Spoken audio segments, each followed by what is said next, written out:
Hello guys, welcome back to Tarun Naish vlogs. ಇವತ್ತು ಗುರುವಾರ ಆಗಿರೋದ್ರಿಂದ ನಾವು ಹೊರಟಿದ್ದು ರಾಯರ ದರ್ಶನಕ್ಕೆ. ಮಂತ್ರಾಲಯದಲ್ಲಿ ಏನಿದೆಯೋ ದೇವಸ್ಥಾನ ಅದೇ ಥರ ಸೇಮ್ ಇಲ್ಲಿದೆ. ನಮ್ಮ ಮನೆಯಿಂದ ಅಪ್ರಾಕ್ಸಿಮೇಟ್ ಒಂದು 4 to 5 ಕಿಲೋಮೀಟರ್ಸ್ ಆಗುತ್ತೆ. ಹೋಗಿ ದರ್ಶನ ಮುಗಿಸ್ಕೊಂಬರೋಣ ಇವತ್ತು. ಬನ್ನಿ ಗೈಸ್, ಹೋಗೋಣ. ಫ್ರೆಂಡ್ಸ್ ನೋಡಿ ಬನ್ನಿ, ಇದು ನಮ್ಮ ಮನೆಯಲ್ಲಿರೋ ಪುಟ್ಟ ದೇವಸ್ಥಾನ. ಪುಟ್ಟ ದೇವಸ್ಥಾನದಲ್ಲಿರುವ ಪುಟ್ಟ ರಾಘವೇಂದ್ರ ಸ್ವಾಮಿ ವಿಗ್ರಹ. ಸೊ ಇದು ನಾವು ಮಂತ್ರಾಲಯದಲ್ಲಿ ತಗೊಂಡ್ಬಂದಿದ್ದು. ಸೊ ಫೈನಲಿ ಪೂಜೆ ಎಲ್ಲ ಮುಗಿಸ್ತೀವಿ, ದೇವಸ್ಥಾನಕ್ಕೆ ಹೋಗಿ ಬರೋಣ ಬನ್ನಿ. ಈ ಥರ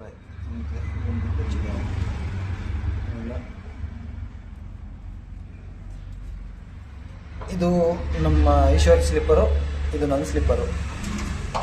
ಬ್ರಿಕ್ ಆ್ಯಂಡ್ ಸ್ಟಾಕ್ ಎಲ್ಲ ಬೀಗಾಕಿದ್ವಿ, ಹೊಟ್ಟಿದ್ದೀವಿ. ಕರದರೆ ಬರುವ ವರವನ ಕೊಡುವ ಗಿರಿಧರ ದಾಸನೆಂಬ. ಟೆಂಪಲ್ ಹತ್ರ ರೀಚ್ ಆದ್ವಿ. ಗಾಡಿನಲ್ಲಿ ಪಾರ್ಕಿಂಗ್ ಮಾಡ್ಬಿಟ್ಟು ಗಾಡಿ ಇಲ್ಲೆಲ್ಲ ಪಾರ್ಕಿಂಗ್ ಮಾಡಿದ್ದಾರೆ. ಫುಲ್ಲು ಲೆವಿಟ್ ಥರ ಇದೆ, ಫುಲ್ಲು ನೆರಳಿದೆ. ಹೋಗ್ತಾ ಇದ್ದೀವಿ. ಫುಲ್ಲು ಜನ ಗೈಸ್, ಫುಲ್ಲು ರಶ್ ಇದ್ದಾರೆ. ದರ್ಶನ ಎಷ್ಟೊತ್ತಾಗುತ್ತಾ ಗೊತ್ತಿಲ್ಲ. ದರ್ಶನ ಮಾಡಿಕೊಂಡು ಚೆನ್ನಾಗಿ ನೆಮ್ಮದಿಯಾಗಿ ಬರೋಣ. ಅಲ್ಲಿ ಸಾಯಿಬಾಬನ ದೇವಸ್ಥಾನ ಇದೆ. ಈ ಕಡೆ ಬಂದರೆ ಹಿಂಗಿದೆ. ಬನ್ನಿ ಗೈಸ್, ಹೋಗೋಣ. ಗೈಸ್, ಇದು ಯಾವ ಹಣ್ಣು ಅಂತ ಗೊತ್ತಿದ್ರೆ ಕಮೆಂಟ್ ಮಾಡಿ, ಕಮೆಂಟ್ ಸೆಕ್ಷನಲ್ಲಿ. ಅದು ಯಾವ ಹಣ್ಣು ಅಂತ ಗೊತ್ತಿಲ್ಲ, ಬಟ್ ತಿನ್ನೋಕೆ ಮಾತ್ರ ಚೆನ್ನಾಗಿರುತ್ತೆ. ನೋಡಿ, ಫ್ರೆಶ್ ತರಕಾರಿಗಳು ಇಟ್ಟಿದ್ದಾರೆ. ಯಾವ ಥರ ತರಕಾರಿ ಬೇಕು ಎಲ್ಲ ಫ್ರೆಶ್ ಇಟ್ಟಿದ್ದಾರೆ. ನೋಡಿ, ಸಖತ್ ಜನ ಫುಲ್ ರಶ್ ಇದ್ದಾರೆ. ಹೋಗೋಣ ಈಗ. ಫುಲ್ ರಶ್ ಇದ್ದಾರೆ. ಗಾಡಿ ಫುಲ್ಲು ಟ್ರಾಫಿಕ್ ಆಗುತ್ತೆ, ಸಿಕ್ಕಾಪಟ್ಟೆ ಟ್ರಾಫಿಕ್ಕು. ಎಲ್ಲ ಫುಲ್ಲು ಜಾಮ್ ಆಗಿದೆ. ದೊಡ್ಡ ದೊಡ್ಡ ಗಾಡಿಗಳು ಬಂದಾಗ ಅಂತೂ ಫುಲ್ ಜಾಮ್ ಆಗಿಬಿಡುತ್ತೆ. ಒಂದು ಹಾಫ್ ಆನ್ ಅವರ್ ಆದರೂ ಜಾಮ್ ಕ್ಲಿಯರೇ ಆಗೋಲ್ಲ. ನೋಡಿ, ಈ ಥರ ಇದೆ. ಫುಲ್ ತರಕಾರಿ ಫ್ರೆಶ್ ಎಲ್ಲ ತರಕಾರಿ, ಫ್ರೆಶ್ ತರಕಾರಿಗಳು, ಫ್ರೂಟ್ಸು. ಮೋಸ್ಟ್ಲಿ ಇದೆಲ್ಲ ಹಳ್ಳಿ ಥರ ಇದೆ. ಈ ಸೈಡೆಲ್ಲ ಗೊಂಗನಹಳ್ಳಿ, ತಿಪ್ಪೇನಹಳ್ಳಿ ಈ ಕಡೆ ಎಲ್ಲ ಬಂದರೆ ಫುಲ್ ಹಳ್ಳಿ ಥರ ಇದೆ.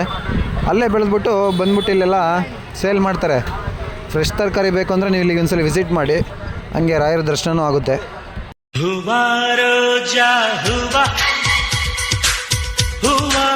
ನನ್ನ ಜೀವ ಪೂಜ್ಯಾಯ ರಾಘವೇಂದ್ರಾಯ ಸತ್ಯಧರ್ಮರತಾಯ ಚ. ಪ್ರತಿ ಗುರುವಾರ ಮಿಸ್ ಮಾಡ್ದಲೇ ಬರ್ತೀವಿ ಗೈಸ್ ರಾಯರ ದರ್ಶನ ಮಾಡೋಕ್ಕೆ. ಪ್ರತಿ ಗುರುವಾರ ಮಿಸ್ ಇಲ್ದಲೇ ಬಂದು ಗುರುವಾರ ದರ್ಶನ ಮಾಡ್ಕೊಂಡೇ ಹೋಗೋದು. ಫೋಟೋಗ್ರಫಿ, ವಿಡಿಯೋಗ್ರಫಿ ಒಳಗಡೆ ಅಲೋ ಇಲ್ಲ. ಹೋಗ್ಬಿಟ್ಟು ಚೆನ್ನಾಗಿ ದರ್ಶನ ಮಾಡಿಕೊಂಡು ಮತ್ತೆ ಬಂದು ಸಿಗೋಣ. ನೋಡಿ ಗೈಸ್, ನೋಡಿ ಲಿವ್ ಫುಟ್ವೇರ್ ಇಯರ್ ಅಂತಿದೆ ಇಲ್ಲಿ. ಬಟ್ ನಮ್ಗೆ ಗೊತ್ತಾ, ನಮ್ಮ ಜನಗಳೆಲ್ಲ ನೋಡಿ ಯಾವ ಥರ ಅಂತ ಗೊತ್ತಲ್ಲ, ನಮ್ಮ ಇಂಡಿಯನ್ಸ್ ಯಾವ ಥರ ಅಂತ. ಒಂದು ಡೈಲಾಗ್ ಆಗ್ತೀನಿ ಹಂಗೆ ನೋಡಿ. ಈಗ ಇಂಥ ಜನ ಎಲ್ಲಿ ಸಿಗ್ತಾರೆ ನಿಮಗೆ? ಹೊಡಿರಿ ಚಪ್ಪಾಳೆ, ಹೊಡಿರಿ. ಇದು ನಮ್ಮ ದೇಶ ಅಂದರೆ ಕೇಳಿಸ್ಕೊಂಡ್ರಲ್ಲ ಹೆಂಗಿತ್ತು ಕಾಮಿಡಿ ಅಂತ ನಮ್ಮ ಉಪೇಂದ್ರ ಅವ್ರದ್ದು. ನೋಡಿ, ಸಿಕ್ಕಾಬಟ್ಟೆ ಜನ ಇದ್ದಾರೆ ಗೈಸ್. ನೋಡಿ ಗೈಸ್, ತರಕಾರಿ, ಹೂವು, ಹಣ್ಣು ಎಲ್ಲ ಚೆನ್ನಾಗಿದೆ. ಪ್ರತಿ ಗುರುವಾರ ಇಟ್ಕೋತಾರೆ. ನಮ್ಮೂರು ಜಾತ್ರೆಗಳಲ್ಲೆಲ್ಲ ಈ ಥರ ಪುರಿ ಮೂಟೆ ನೋಡಿದ್ರೆ ಹೆಂಗೆ ಲಾಭಕ್ಕಂತ ಕೈ ಹಾಕಿ ಅವ್ರಿಗೆ ಗೊತ್ತಿಲ್ದಂಗೆ ಎತ್ಕೊಂಡು ಲಾಭಕ್ಕಂತ ಬಾಯಿಗೆ ಹಾಕೊಂಡ್ಬಿಡ್ತಿದ್ವಿ ಗೈಸ್. ಅವಣ್ಣ ನೋಡ್ಬಿಡ್ತೀವಿ, ಈಗ ಬೈತಾರೆ ಅನ್ಸುತ್ತೆ ಮೋಸ್ಟ್ಲಿ. ಪರವಾಗಿಲ್ಲ ಬಿಡಿ, ಯಾರಾದ್ರೂ ಬೇಕು ಅಂತ ಮಾಡ್ತಾರಾ? ಸದ್ಯಕ್ಕೆ ಅಣ್ಣ ಅಂತೂ ಏನೂ ಬೈಲಿಲ್ಲ. ಹಂಗೆ ಮುಂದೆ ಹೋದ್ಲಿ. ಇವಳು ಎಲ್ಲೋದ್ಲು ಅಂತ ಗೊತ್ತಾಗಲಿಲ್ಲ. ಎಲ್ಲಿ ನಿಂತಿದ್ದಾಳೆ? ಕತೆ ಎಲ್ಲ ಇಲ್ಲಿ ನಿಂತಾಳಲ್ಲ. ಬಂದು ಊಟ ಆಯ್ತಾ? ದರ್ಶನ ಆಯಿತು. ಇಲ್ಲಿ ಸಾಯಿಬಾಬಾ ಇದ್ದಾರೆ ನೋಡಿ ಹೆಂಗೆ ಕುಂತಿದ್ದಾರೆ ಅಂತ. ಅವ್ರ ಪಕ್ಕದಲ್ಲೇ ಇರೋದು ಅಲ್ಲಿ ರಾಘವೇಂದ್ರ ಸ್ವಾಮಿ ದೇವಸ್ಥಾನ ಇರೋದು, ಇಲ್ಲಿ ಸಾಯಿಬಾಬನ ದೇವಸ್ಥಾನ ಇರೋದು. ಹಂಗೆ ಇದನ್ನು ದರ್ಶನ ಮಾಡಿಕೊಂಡು ಹೊರಡೋಣ. ಇಲ್ಲಿ ಸಾಯಿಬಾಬನ ದೇವಸ್ಥಾನದಲ್ಲಿ ಅನ್ನ ದಾಸೋಹ ನಡೀತಾ ಇದೆ. ಹಂಗೆ ಪ್ರಸಾದ ಊಟ ಮಾಡಿಕೊಂಡು ಮನೆಗೆ ನೆಮ್ಮದಿಯಾಗಿ ಹೋಗೋಣ. ಅನ್ನ ದಾಸೋಹ ನಡೀತದೆ. ಯಾರು RCB ಈ ಸಲ ಕಪ್ ನಮ್ಮದು ಆಗೋಯ್ತು. ಈ ಸಲ ಯಾರ್ದಾಗುತ್ತೆ ನೋಡೋಣ. ನಾವೊಂದು ಇನ್ಸ್ಟಾಗ್ರಾಮಲ್ಲಿ ರೀಲ್ಸ್ ಪೋಸ್ಟ್ ಮಾಡಿದ್ವಿ. 24 ಅವರ್ಸಲ್ಲಿ 10K ವ್ಯೂಸ್ ಬಂದಿತ್ತು. ಸೊ ಹಾಗಾಗಿ ಚಿಕ್ಕದಾಗೆ ಮಿನಿ ಪಾರ್ಟಿ ಮಾಡೋಣ ಅಂತ ಪಿಜ್ಜಾ ತರಿಸಿದ್ವಿ. ತರುಣ್ ಅವ್ರು ತೊಗೊಬಂದಿದ್ದಾರೆ. ಬನ್ನಿ ತಿನ್ನೋಣ. 5 ಬಾಕ್ಸಸ್ ತೊಗೊಬಂದಿದ್ದಾರೆ. ಪಿಜ್ಜಾ ಅಂದರೆ ತುಂಬ ಇಷ್ಟ ನನಗೆ. ಸೊ ಬನ್ನಿ ತಿನ್ನೋಣ.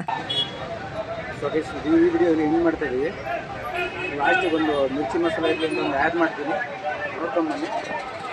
ತರುಣ್ ನೈಶ್ ವ್ಲಾಗ್ಸ್ಗೆ ಸಪೋರ್ಟ್ ಮಾಡಿ. Thank you, love you lot. Like ಮಾಡಿ, ಶೇರ್ ಮಾಡಿ, ಸಬ್ಸ್ಕ್ರೈಬ್ ಮಾಡಿ. Thank you.